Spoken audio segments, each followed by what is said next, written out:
And are you going to come in and do the Q&A? Yep, I'll moderate Q&A. And we are 30 minutes total or 20 minutes total? 30 minutes total. You're free to use the time however you'd like. Got it. All right, I'll get us going here. Great.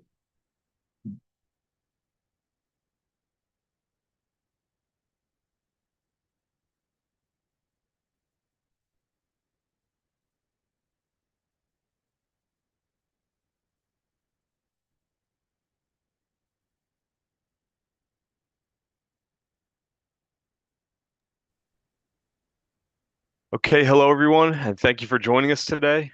Welcome to Sidoti's June Small Cap Conference. My name is Brendan McCarthy. I'm an analyst here at Sidoti, and I'm pleased to welcome NewLake Capital Partners. The ticker is NLCP. Joining us from the company will be President and CEO Anthony Coniglio. And before I hand it over, a quick reminder, the Q&A tab is located right at the bottom of the screen there. Feel free to type in questions throughout the presentation and we can save time for Q&A at the end. But with that said, I'll pass it over to Anthony. Thank you, Brendan. And thank you, everybody, for joining us today. Again, my name is Anthony Coniglio. I'm founder and CEO of NewLake Capital Partners. NewLake Capital Partners is a real estate investment trust focused exclusively on the cannabis sector.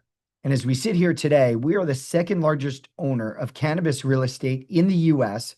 We own 34 properties across 12 states with 13 tenants. Our tenants are some of the leading operators in the industry. Names like Curaleaf, Trulieve, Crusco, and GTI. Our business model is quite simple. We buy real estate from and for cannabis businesses, and we rent them out. We rent or lease them back on a 15 to 20-year basis. And so we sit back and we collect rent on a monthly basis and pay out a quarterly dividend to our shareholders. We are internally managed, which is another important element for REITs in the sector. I will. So what I want to quickly talk through to you today, and I get more out of the Q&A, I think you do as well. So I'm going to move pretty quick through our presentation. I want to talk to you a little bit about our team and how we constructed it, talk to you about how we've been focused on growth, and how we think about growth relative to risk, which is really important in the cannabis sector today. We'll talk also about the portfolio and our financial position, and we could talk about how we stack up to peers. So by the numbers, we've been around for 6 years, which may not seem long when you talk to companies around for 20 or 30 years, but actually it's in dog years in the cannabis industry. We're one of the leading providers of real estate capital to the industry. We've deployed nearly $500 million. Our portfolio of leases is long duration. As you can see here, over 13 years of remaining weighted average lease term with a top line yield of over 12%. So we have higher or above market yielding properties with long duration, creating real value for our shareholders. And we've grown our dividend nearly 80% since our IPO in 2021. I do want to point out here the leverage. Unusual for REITs is that we have such little leverage. Most of our, or all of our transactions, most of them have been funded through equity to date. We've not raised equity since our IPO. We've deployed our IPO equity and then utilized a little bit of debt. And as we sit here today, only $7 million of debt outstanding on $440 million of assets. So nearly unlevered. And we've yet to find a publicly traded REIT that's as lightly levered as our business. And with a $90 million credit facility, $83 million available to us, we have ample capacity to provide additional growth and AFFO to our investors. And for those of you out there that are familiar with real estate investment trusts, you know that AFFO is our key metric. That is our measure of free cash flow. And when you look at our payout ratio, an 84% payout ratio, it's well within our targeted range between 80 and 90%, and also provides ample cushion for any issues that may come in the portfolio. So let's talk about our team. You could certainly read the bios. I'm going to pause on our directors. When we started the business over 6 years ago, what we recognized is that this is not only a real estate business, this is very much a cannabis business. And in order to be successful over the long term, it was really important for us to have cannabis knowledge. And so we, at a very early stage, we partnered with Pete Cadens, one of the co-founders of Green Thumb Industries, arguably the best run business in the cannabis industry, to help inform us on the cannabis industry as we started thinking about underwriting. exciting. Pete just recently left our board after serving 5 or 6 terms, and we've replaced him with Dina Rowland, who was another one of those co-founders at GTI. We also have Joyce Johnson, who's an independent director at Air Strategies, another leading cannabis company in the sector. So we've taken that rich cannabis experience to inform our underwriting approach. But we also have stalwarts in real estate, names like Gordon Dugan, our chairman. Gordon was CEO at WP Carey, one of the largest equity REITs in the world, as well as taking Gramercy Property Trust as CEO and selling it to Blackstone, growing it from 300 million and selling it to Blackstone for nearly $8 billion a handful of years ago. So Gordon has decades and decades of equity REIT experience. And then we have other directors that have a combination of financial services, real estate, and restructuring experience. And why that's important is because when you're focused on an industry that is growing fast, is highly regulated, it's bound to have issues. And so understanding what could happen in a restructuring really helped informed our transactions. And it's why I think we have one of the best performing, if not the best performing portfolio, whether it's equity REITs or debt REITs out there. So we think we've got a tremendously strong team that has strong capabilities. So let's talk about the industry. Let's talk about the cannabis industry and the growth in the cannabis industry. People estimate that the cannabis industry is about $100 billion. It's a pretty massive industry, but only about $30 billion of that is in the state legal market. And so the growth of this industry comes from new states that are approving medical cannabis programs, like Kentucky, which recently started handing out licenses in the fourth quarter of last year and is now building out an entire infrastructure. Or in North Carolina, as example, where the governor just the other day formed a task force to evaluate implementing a medical marijuana program in the future. Or you have states that are converting from a medical program to adult use, such as Ohio, which last year started its first recreational sales, and we're watching that market grow. And that's a large part of what fuels the long-term secular growth trends in the cannabis sector. What is also driving growth of cannabis in the state legal market is a really fundamental change that's occurring within the younger cohorts. We're seeing large segments of the younger population convert from alcohol and spirits consumption into cannabis consumption as a safer way to achieve recreational feelings that you may get from alcohol, spirits, or cannabis. And it's not just younger cohorts, it's really across our population that you see acceptance of cannabis. And you can see by some of the stats on this page, with over 90% of the US population residing in a medical market today, it's not surprising that nearly 90% of Americans believe that cannabis should be legal for medical purposes.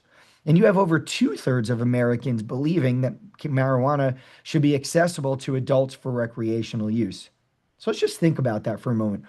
What do we Americans actually agree on to the tune of 2/3 or even 90%? And so, it's high time that I guess, pun intended, not intended, it's high time for our federal legislators to get caught up with the sentiment in the US. But we think that will only continue to fuel the long-term growth of the industry. We also know that with recent tariff talks, recent economic discussions, that there is the risk, albeit today probably a little bit less for a recession. We do want to highlight that we believe cannabis is a resistant, industry, and we would point you to the spirits or alcohol or beer industries to look at how we think a product category like cannabis will perform. And we see in those other industries that sales tend to be flat or actually grow, while maybe you actually have a move down in terms of price point for the consumer. And we see no reason for cannabis to be any different. And in fact, we saw some of these very characteristics at the beginning of COVID, before these businesses were all deemed critical industries and were allowed to stay open during the COVID periods. So let's talk a little bit about catalysts, because maybe you've heard that the DEA has proposed rescheduling. And I'd like to think about catalysts for cannabis across all three branches of our government. I'd first say that last year was the first time in our history that you had two presidential candidates having cannabis reform on their platforms. And for his part, President Trump said in September that he supported the rescheduling of cannabis from Schedule 1 to Schedule 3 as currently proposed by the DEA. he said he was also going to vote yes on a referendum in Florida where he was a Florida resident, voting for adult access to cannabis for recreational use. He said he also supported the States Act and the SAFE Act, two pieces of legislation that have been introduced in past Congresses and would be meaningful reforms for the sector. Now, it's early into this administration, and it's absolutely a show me story. But when the president says he's behind something, particularly this president, hopefully he'll see through and do what he says and actually get some meaningful reform for Americans. When remember my slide a couple of slides ago showed that 90% of Americans believe we should have access, or 88% believe we should have access to medical cannabis. Within the legislative component of our government, we've seen the States Act reintroduced. We haven't seen SAFE reintroduced yet, but with all the talk on Capitol Hill about debanking, SAFE is that legislative vehicle that focuses on debanking. In fact, Section 10, which focuses on debanking, is the longest section of that bill. And so we're optimistic that at some point we have to get some relief for the 450,000 employees in the cannabis industry nationwide, many of which have been debanked because of their involvement in the industry. And so certainly we haven't seen any policy statements out of this administration. But as a president that tries to get what he says he wants, hopefully he follows through. We also like to point out what's happening at the legal level. There have been a number of cases at the federal circuit courts creating conflicting decisions with respect to marijuana and gun rights. And we think those cases are ripe to get to the Supreme Court because, in fact, that's where you resolve disagreements between federal circuit courts. Additionally, there's a case that's referred to in the industry as the Boies case, where David Boies, who's notable for his representation of Microsoft, as well as for gay rights in front of the Supreme Court and many other cases, has taken on a case in Massachusetts that is working its way through and actually just received a decision in the federal circuit court that he's now expected to appeal to the Supreme Court and to try to get the Supreme Court to override their decision from 16 years ago, because the basis of their decision, which was that the federal government's focus was to eradicate cannabis use in the US. In this case is all about pointing out the actions of the federal government where it really is no longer the policy of the federal government to eradicate, but rather the federal government has allowed this complex web of state legal businesses to coexist within the framework of the Controlled Substances Act. And so without going into the merits of the case, there are a few paths within the legal realm to get us to some potential reform. I quickly want to keep an eye on, I want to have a few more minutes before we get to Q&A. We have a portfolio across 12 states. You can see that we have a national presence, and the top three tenants in our portfolio are Curaleaf, Cresco, and Trulieve. Again, some of the top operators in the industry. And when you look at the performance of our portfolio versus peers, I think what you'll find is what analysts have found, and that is that we have the best portfolio in the industry. We do have one issue in the portfolio. We talk about it. We've been talking about it for a couple of years. We think we'll finally get that property back. One out of our 34 properties will come back to us, and we'll look to re-tenant that building. And we've been touring potential tenants over the last few months, but we do think it'll take us some time to reposition. But why has our portfolio held up better than most other companies in the industry? It's our focus on limited license jurisdictions. And these are states like Pennsylvania that are regulating cannabis similar to the way they regulate alcohol, with a very, very strong control. There's a limited number of licenses. So what does that do for our tenant? It improves the cash flow profile for our tenant, which improves the credit because they have fewer competitors. So that improves the credit quality, but it also creates intrinsic value for the businesses that we have operating in our properties. That intrinsic value is the license value. And in some states, it can trade for $5 million. And for some states, that paper license can trade for tens of millions of dollars. So the tenant isn't likely to just give up on their business. The tenant is more likely to try to sell that business. And with it, obviously, goes the lease, and the new owner of that business steps into the lease. So it provides better protection. The other key part of our underwriting that we think has served us very well is our focus on cash flow coverage at the property level. That is EBITDA. Think about EBITDA plus rent. Because if a tenant is generating meaningful cash flow from themselves at the property, they're obviously more likely to continue paying rent and have that property as being a mission critical property. And we do publish, and you can see on the right side of this page, we do publish the metrics in our portfolio and across our portfolio for both the retail and industrial properties. And I should mention, of the 34 properties, 15 are cultivation facilities. And when I say that, think industrial building, think 100,000 square foot industrial building that's been modified for indoor cultivation, a very sophisticated agricultural business indoors. And then retail, think of the 19 retail locations, primarily think single pad sites that are outlots typically to other retail centers. And so we publish what we have combined for wall coverage. Let's talk a little bit about our dividend. We've been growing our dividend. We've grown it nearly 80% since our IPO in 2021.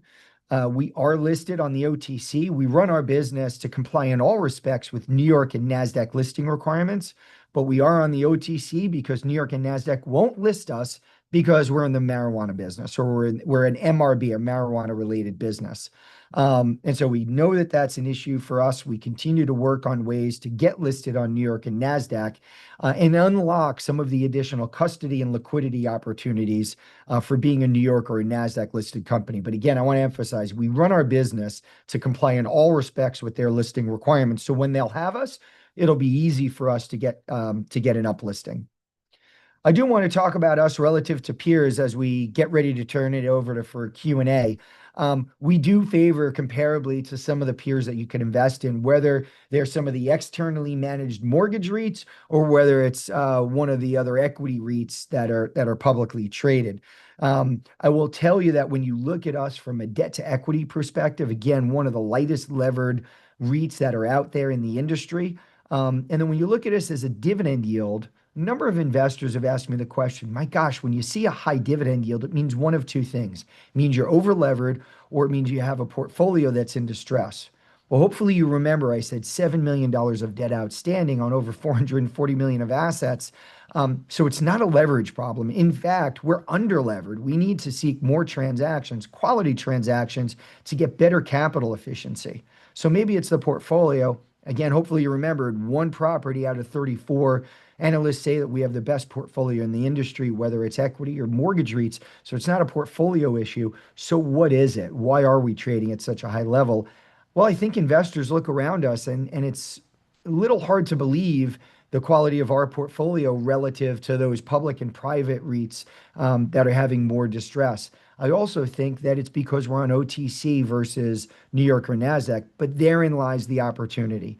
You have the opportunity to invest in a very attractive yield with strong cash flow coverage, again, an 84% payout ratio, which means 16% of our revenue can go away and we can still have sufficient cash to cover the dividend while we wait for some of those federal reforms to kick in and really drive growth for the industry and broader acceptance of cannabis as a category. And you could see what we've done over the past 3 years relative to some of our REIT peers, as well as our cannabis REIT peers, in terms of the cash flow per share that we've generated and that coverage in AFFO, again, right in that target range of 80 to 90%. With that, I would love to turn it over to Q&A and see what's on your mind. Great, Anthony. Thank you so much for the overview there. We have a handful of questions from our attendees, but why don't we start off with the competitive environment? I would just love to hear, what you're doing differently, what differentiates your business model from peers, and maybe what market share percentage you believe your company has. Yeah, thank you for the question. It is very few companies can say they have less competition 6 years after they've started their business, but we can say that. There have been many companies that have been providing real estate capital that have gone out of business or no longer deploying capital into the sector because of difficulties with their portfolio or inability to access capital. And so we do indeed have fewer competitors today. Now, we've been competing effectively with a more competitive landscape, and I think we're very well positioned for the next growth phase of this industry. For instance, when we go to Kentucky, and we were there recently for a conference, we were the only capital provider that was there at that conference because there are a few competitors out there today. I'd also tell you that we think we've not only been nurturing relationships over the last 6 years, but I think the way we've approached the industry has allowed us to differentiate ourselves as a real partner to the industry. And as we can see from deals we've done this year, which were with Cresco, one of our existing tenants, I think that's the best testament to our capability is to do repeat business with our tenants. And when you look across our portfolio, you'll see many of our tenants we have multiple properties with. Got it. That makes sense. And you mentioned your firm is focused on these limited license jurisdictions. What's the opportunity there? How many more states do you think you can, get a footprint in? Yeah, I would say that so let's go again. An unlimited license jurisdiction would be a Colorado, a Michigan, parts of California. We have a property in California, but it's in San Diego where San Diego County is limited license. And so where those problem excuse me, let me rephrase this. Where those problems are those unlimited license states, but those tended to be the early adopters. When you see the newer states approving programs, primarily they're doing it with a limited approach. For instance, Kentucky is using a fairly limited approach. I would expect that North Carolina, when they look at evaluating states and those that have done it very successfully, like in Illinois or like a Pennsylvania, these are states that have taken a very limited approach, have made sure there's plenty of patient access for the medical program at a reasonable price, but avoid the illicit grow operations and the illicit dispensary opportunities than you would see, say, in an Oklahoma market where they took an unlimited license approach a handful of years ago. And that's where, when you look at the DEA's recent report, they see tremendous amount of distress and illicit operations in that state and diversion of what started as legal product to illicit product. So I think you'll see as states continue to expand their programs, they'll do it more in that limited license construct. That's interesting. And looking at your property portfolio, 34 properties across 12 states, how has growth been there over the past handful of years? Do you target a specific number of property acquisitions per year? And maybe you could just kind of talk about that acquisition process. Yes, yes, thank you. So we get growth from three areas. Number one, we have escalators in our leases that average 2.6%. So every year we collect rent and our revenue goes up and AFFO goes up by 2.6%. Number two is we have tenant improvement dollars. And these are commitments that we make when we acquire a building to provide tenant improvements, to fund tenant improvements for that particular tenant. We have a little over $11 million of tenant improvements as of the end of the first quarter. So as those projects are funded, we charge rent, and that'll grow our revenue and our AFFO. And then the third component is new transactions. And so that would be where we closed on a transaction in the first quarter for a dispensary in Ohio. We closed on a transaction that we already announced in the second quarter for a dispensary in Ohio. And as we deploy capital into those new deals, we'll grow revenue or we'll grow AFFO. With respect to your question about do we have a targeted number of deals, there's a saying I've been using for years. We're going to grow not for growth's sake, but we're only going to grow for quality growth. And so if I look at last year, we only did one deal for $16 million last year because that was the only deal that came across our desk that we felt had the right mix, as I talked about earlier, of EBITDA coverage, quality real estate, quality team. And we've done these two deals so far this year. So we have a very active pipeline. We're evaluating deals every week, but we're only going to do the deals that we're comfortable with. And to just emphasize this point, when we announced our full year 24 earnings back in March, we announced that we had 8% AFFO growth during 2024. And we had an investor ask, how did you post 8% AFFO growth in the midst of an extremely difficult period for cannabis? And when everybody else was showing AFFO contraction, and my comment was, it wasn't what we did in 24. It's what we did in 2020, 2021, and 2022. It was the quality deals that we did to make sure that the rent was able to persist during that difficult period. So that informs us today to make sure we're not reaching for growth, but we're entering into long duration investments that'll drive long-term value for our shareholders, not just to get a bump for a year or two, be able to show some big growth numbers. It's fantastic. And when you talk about past acquisitions, I think you mentioned most of those deals were funded with equity. How has that been received by the market? And then, looking forward, do you expect a kind of similar mix between debt and equity, or how can we kind of think about the use of debt? Yeah, for the foreseeable future, our focus is to utilize the remainder of the $83 million credit facility that we have. We're also generating some free cash flow from our business because with an AFFO payout ratio of 84%, the other 16% is staying on the balance sheet in terms of cash and ability to deploy that. Um, if you look at us from a capital efficiency perspective, we need to utilize a little bit more debt, in my opinion, in order to provide leverage to our investors and get more capital efficiency for our common shareholders. Now, that's not to say we're going to go and we're going to over lever this business. We have a quality portfolio with above market yields and long duration. There's no need to take on excessive debt. But sitting here at less than zero point 0.2 debt to EBITDA, we have plenty of runway to be able to get more capital efficiency. And if we were to take up all $90 million of our credit facility, we'd still be under 2 times debt to EBITDA. So very, very comfortable from a debt perspective. Got it. And maybe we could talk about tenant health a little bit.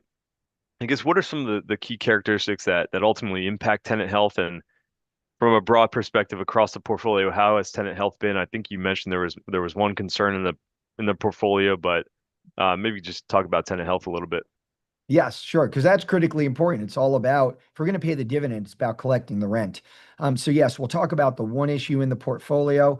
It was a company that had two successive crop failures. It was one of the largest wholesale distributors in the state of Massachusetts, utilized all of their available liquidity to try to replant and regrow, meet the capital needs of the business. So completely depleted cash. They had defaulted on us in early 23. We were able to work through and work with them on a deal where they brought in fresh capital, fresh management. Unfortunately, they weren't able to outrun some of the legacy liabilities and continued headwinds in the Massachusetts marketplace. And in this past December, they went into receivership. We'll be getting that property back. We've been showing it to cannabis operators, and we're going to look to reposition that asset. In terms of our portfolio, I'll go back to the page that talks about our tenant concentration. You look at our top three tenants on this page: Curaleaf, Cresco, Trulieve. C3 is a private operator, but they've said publicly that they're profitable and they generate free cash flow. So you have over 50% of our portfolio is in super high quality companies in the business. Now, there are a couple of names in here that are having more difficulty, but when I look at our specific properties with them, or I look at our EBITDA on those properties, again, I go back to what I said. If properties are generating cash flow for a business, they're likely to continue to keep operating and pay rent. And for companies where we have multiple properties, we have entered or not entered into, as part of our leases, we cross collateralized security deposits and we cross default leases, taking away an important tool for CFOs to cherry pick what they want to pay and what don't they want to pay. And so it's a really strong tool to make sure that the complement of all the leases that we may have for a company that is struggling would not default on us. And so if we look at a name, a lot of people ask me about cannabis in the portfolio. They had a significant amount of debt coming due this year. They were able to renegotiate that debt, and they just announced they closed on a transaction that pushed out maturity of their secured debt for another couple of years, which has given them runway. They have a great complement of states like Virginia and New York, that are terrific states to be able to optimize their business and start generating some cash flow. So they've created more runway, and it's made me feel pretty good, especially after that announcement that happened 2 weeks ago. Great, that's very helpful. And wanted to get a question in about the regulatory environment. I know it's such a dynamic, constructive part of the outlook, but I guess as you think about near term and maybe longer term catalysts, what can investors take away here about potential regulatory catalysts looking out on the horizon? Yeah, the first thing I say when we get asked about the catalyst is I don't want anybody investing in NewLake expecting a catalyst will happen on a certain timeline, because we can't tell you when these catalysts will occur. I do fundamentally believe, though, that we will get reform. I go back to those numbers, those Pew polls and those Gallup polls that show that 90% of Americans want access to medical cannabis and two-thirds want access to adult use. Even though adult use referendum failed in Florida, it was really because the governor railed so hard against it and spent so much money in the run up to the election against it, but it still got 57% of the vote. It just didn't accomplish the 60% threshold. And so those types of numbers tell me the American people want it. And we'll get reform someday, whether it's through the courts, through legislation, or at the ballot box. But I just can't tell you when. Now, what is that reform going to look like, and what does that mean for a stock? Well, there's one piece of reform that's an immediate credit upgrade for the entirety of our portfolio, and that's rescheduling from Schedule 1 to Schedule 3. All of our tenants right now operating under Schedule 1 drugs, with Schedule 1 drugs, are subject to additional tax. I shouldn't say additional tax, subject to something called 280E. It's a section that says if you traffic in Schedule 1 or Schedule 2 drugs, you cannot take certain deductions. They effectively have a tax rate, a federal tax rate of over 50%. And so that's really, really difficult to run a business that way. Reschedule to Schedule 3, and then they're taxed as a regular corporation. So if you think about the free cash flow profile of these businesses over the remaining term of their lives, just go over the next 10 to 15 years, that's a meaningful upgrade for us. And so again, we're optimistic that it will happen. We just can't tell you when it will. Will we get reform like the States Act that pushes this to the states? I mean, listen, we've got over half the country living in an adult use market today. So these things have to happen. And I could see Congress doing what they did with other reforms like abortion, where they pushed it to the states and said, let the states decide. So under this administration, that's not too much of a reach. And again, with that comes meaningful benefits for our customer base. It allows states to expand their programs and allows there to be additional growth, and probably sets the stage for us to get uplisting. It'll ultimately be up to New York or NASDAQ if that type of legislation would allow it, but I believe it would.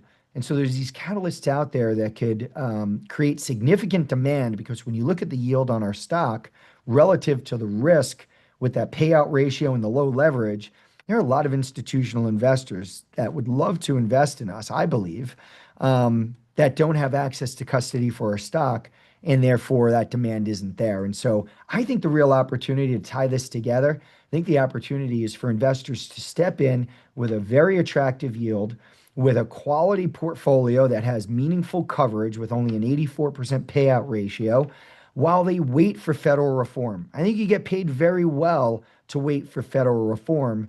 And then you could see a stock that's trading at an implied cap rate of probably 13% today, where REITs generally trade with implied cap rates in the mid-single digits.